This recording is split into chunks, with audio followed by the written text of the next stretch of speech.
3.6 is almost here, and so is the first half character Evernight. In this video, I'm going to be taking you over everything you need to know in order to properly build her and also understand her kit with a kit overview, lightcone recommendations, relic stats and planar ornament recommendations, and the relic stats you want to run for main stat and substats. Kicking it off with a overview on her kit, Evernight is a ice remembrance character and her basic attack deals ice damage based off her max HP to a designated enemy. Her skill consumes 10% of her current HP to summon the Memo Sprite Eevee and increases the crit damage of all allied Memo Sprites by an amount equal to 24% of her current crit damage for 2 turns, and the duration decreases by 1 at the start of her every turn. If Eevee is already on the field, it will instead restore 50% of its max HP, and when you do use skill, you'll gain 2 Memoria stacks, and if you're in Darkest Riddle state, you gain 12 additional Memoria. Her ultimate will also summon Eevee if it's not already on the field, and the Memo Sprite will deal ice damage equal to 200% of Eevee's max HP to all enemies, and will also cause Evernight to enter the Darkest Riddle state. In that state, the damage received by all enemies will be increased by 30%, and damage dealt by Evernight and her Memo Sprite increases by 60%, and both of them are now immune to crowd control debuffs. Gain 2 Darkest Riddle charges. Memo Sprite Eevee consumes 1 charge after using Dream Dissolving as due. At the start of Evernight's turn, if there's no charges remaining, you will exit the Darkest Riddle state. Her talent lets Evernight immediately summon Eevee upon entering battle, and also Eevee has 160 speed by default, and its max HP is half of Evernight's max HP.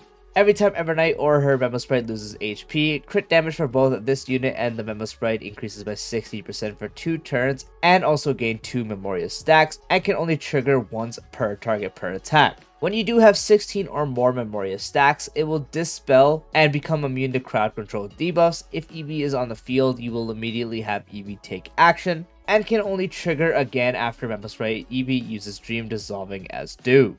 For Memo Sprite details, one of them being the Memo Sprite skill, the one that is not Dream Dissolving as due will automatically select a target that prioritizes the enemy target that Evernight last attacked, deals ice damage based off Eevee's max HP, and for every 4 points of Memoria Evernight currently does have, it further increases the ice damage dealt based off Eevee's max HP, and after using it, Evernight gains a stack of Memoria. And as it did mention previously in her kit, Dream Dissolving as due is going to be this one that I'm going to mention as followed. When Evernight's Memoria is greater than or equal to 16 points, and Evernight is not currently under a crowd control state, the ability can be used. For each point of Memoria currently in possession, it will deal ice damage equal to 12% of Eevee's max HP to the primary target, and ice damage equal to 6% of Eevee's max HP to other enemy targets, and after use, it consumes all Memoria and HP, and will also cause Eevee to disappear.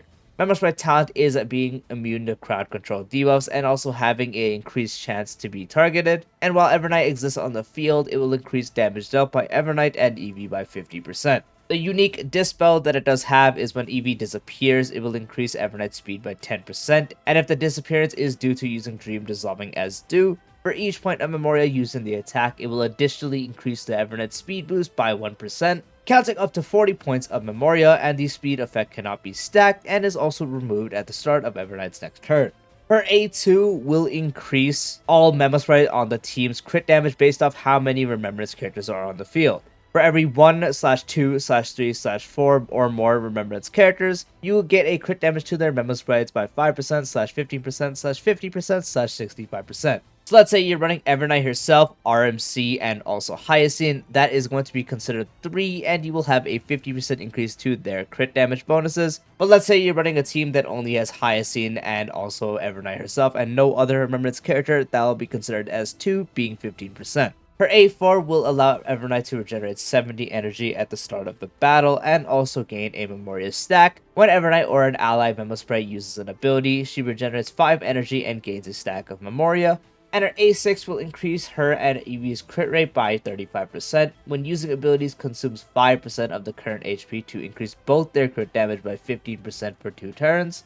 And after Memo Sprite Eevee uses Dream Dissolving as due, it will recover a skill point for your allies. For E1, when Evernight is on the field and when there are 4 or more /3/2/1 enemy targets on the field, ally Memo Sprites deal 120/125/130/150% of their original damage respectively. Pretty much meaning the less enemies on the field, the more damage Memo Sprites on the team will do, including Evernight herself. Her E2 will increase Evernight and her Memo Sprites crit damage by 40%, and every time Evernight gains Memoria, she will increase the gained Memoria by 2 points, and when using ultimate, additionally gains 2 Darkest Riddle state charges. Her E4 will increase ally Memo Sprites weakness break efficiency by 25% when Evernight is on the field, and Eevee gains an additional 25% weakness break efficiency. And her E6 will increase all allies all-type res pen by 20% if Evernight is on the field. After Memo Sprite Eevee uses Dream Dissolving as due, she gains 30% of consumed Memoria in this attack. To kick off her best lightcones, of course the best one is going to be her own signature lightcone, which does provide the wearer a 30% increase to max HP. When the wearer's Memo Sprite uses an ability, the wearer gains Noctis, and while the wearer has Noctis, all allied Memo Sprites ignore 20% of the target's defense when dealing damage, increases the damage dealt by the wearer and the Memo Sprite by 30%, and when the wearer's Memo Sprite disappears, the wearer regenerates 8 energy, and similar effects cannot stack. As Evernight is a HP scaling character, the 30% max HP increase is very good for her damage. On top of that, this also does give some buffing capabilities to your team, giving every Memo Sprite on the team the ability to ignore 20% of the target's defense, obviously including Eevee, so that's going to be good for her personal damage and anyone on the team. So not only great for her personal damage, but also the team's damage from someone like Hyacinth as well, or if you're pairing up with Castress, her as well. Even more damage dealt for Evernight and her Memo Sprite, and also 8 energy when the wearer's Memo Sprite disappears. And the way you do play Evernight is constantly recycling her actual Memo Sprite as a self that it's a lot similar to Castress. So you are able to very much notice this extra energy, which is going to be great to cycle your ultimate even more as opposed to any other option, which does make this her far and none best option to use. The next best option would be Castress' signature lightcone, which she does use perfectly well as well. 30% max HP increase, which is the same as her own signature lightcone, and also when the wearer or their Memo Sprite loses HP during their own turn. Wearer gains Death Flower, allowing the wearer and their Memo Sprite to ignore 30% of the target's defense when dealing damage lasting for 2 turns. And when the wearer's Memo Sprite disappears, advances the wearer's action by 12%, and the effect can only trigger 1 time. Trigger count will be reset after every ultimate. So as I mentioned, HP scaling character, 30% max HP increase is great, also giving access to even more defense ignored than her own signature lightcone, and also applies to Evernight herself, so if that ever matters, you can do more damage with this lightcone than her signature in those cases, but both of them do provide a defense ignore, but the signature provides it to every Memo Sprite, while this one only applies to her and her Memo Sprite herself.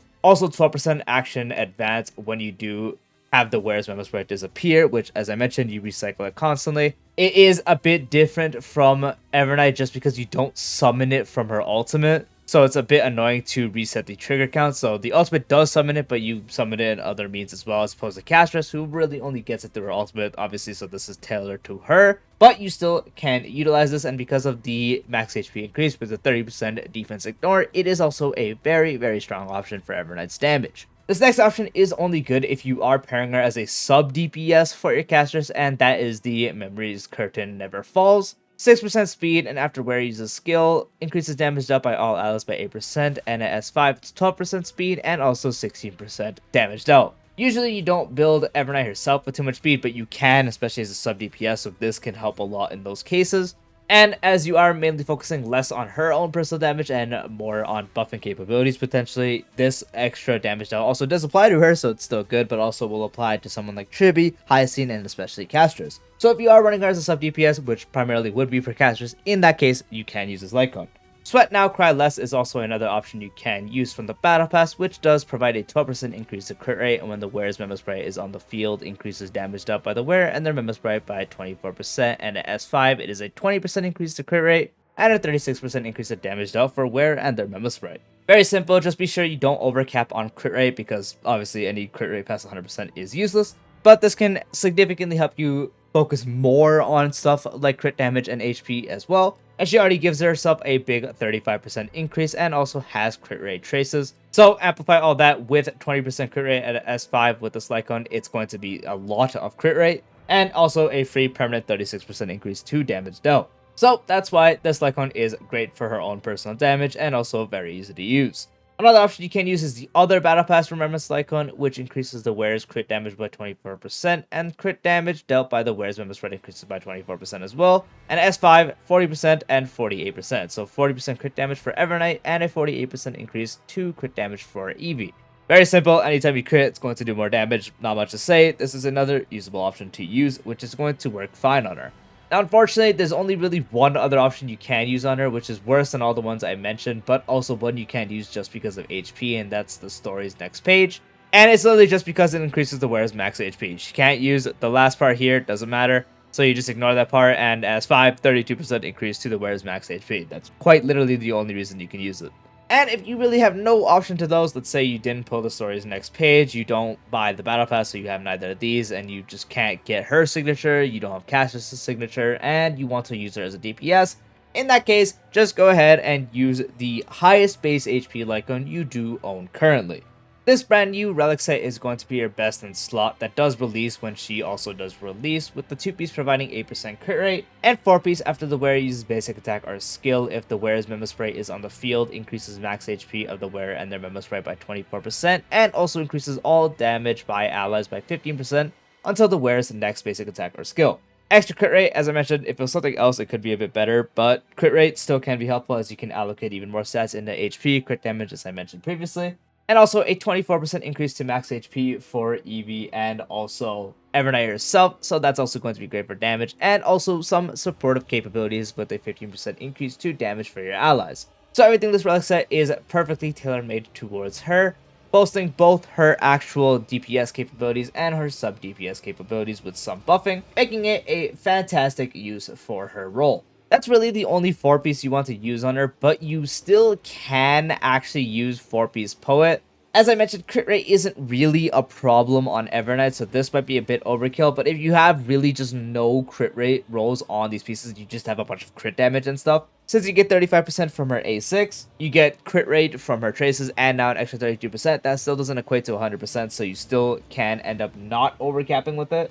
2-piece is useless, she doesn't deal quantum damage, 4-piece decreases wearer speed by 8%, and when the wearer has lower than 110/95 speed, increases the wearer's crit rate by 20%/32%, and also applies to the wearer's Memo Spray. She does have a base speed of 99, and that will make her go below 95, so you are able to get the full 32% increase to crit rate, providing the fact that you are not doing a speed build. So again, big allocation to crit damage, HP, and so on. This won't only make it to where you have 100% crit rate in battle. If you are running just her and only crit damage rolls and you only have the base crit rate from her actual bonus trace, her crit rate traces, and also this, but it will get you damn close. So it's a usable option in that regard, but for most people, you're probably not going to be using the set.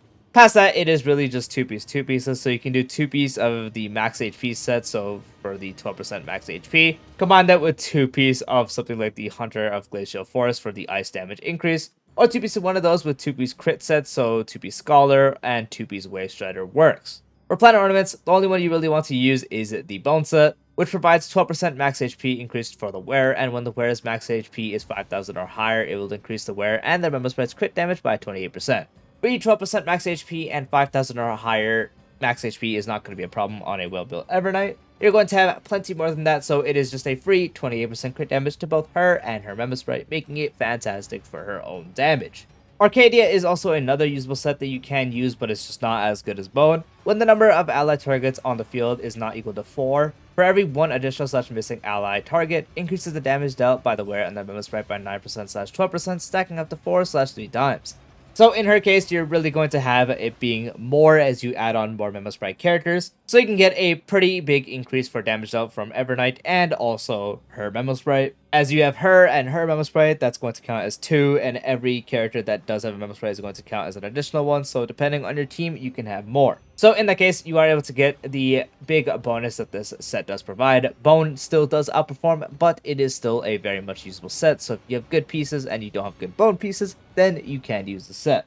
The main stats are as followed. For the body, you want to run either crit damage or HP percent. If you have a lot of HP, you can run crit damage, and if you don't have enough, then you run HP percent. For the feet, primarily you're going to do HP percent, as you mainly can get other needs of getting enough speed with her actual built-in kit, with the way that you do get more speed when the Memo Spray does disappear. But if you are doing sub DPS setups where you also go really fast, then speed setups can work, so getting her up to like a breakpoint speed and getting more than that, those setups do work. So if you're doing specific stuff for that as a sub DPS, then you can run speed. For the orb, you can do either HP percent or ice damage. Ice damage is best if you do have a lot of HP already. But if your HP is a bit low, then you can just run an HP percent orb. And for the link up, you want to run HP percent.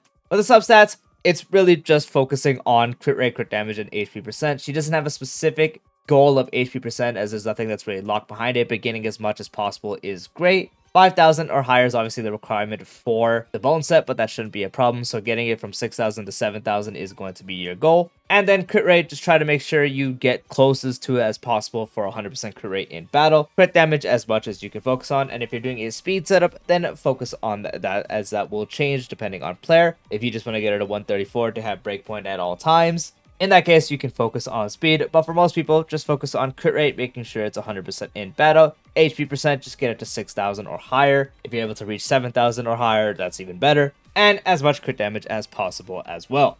And that does wrap up the full Evernight guide. I do hope you found this video helpful. If you did, dropping a like would be greatly appreciated. If you're new to the channel or haven't done so already, be sure to subscribe to the bell icon for future videos like this, along with all the types of style content. And I'll see you later. Peace out.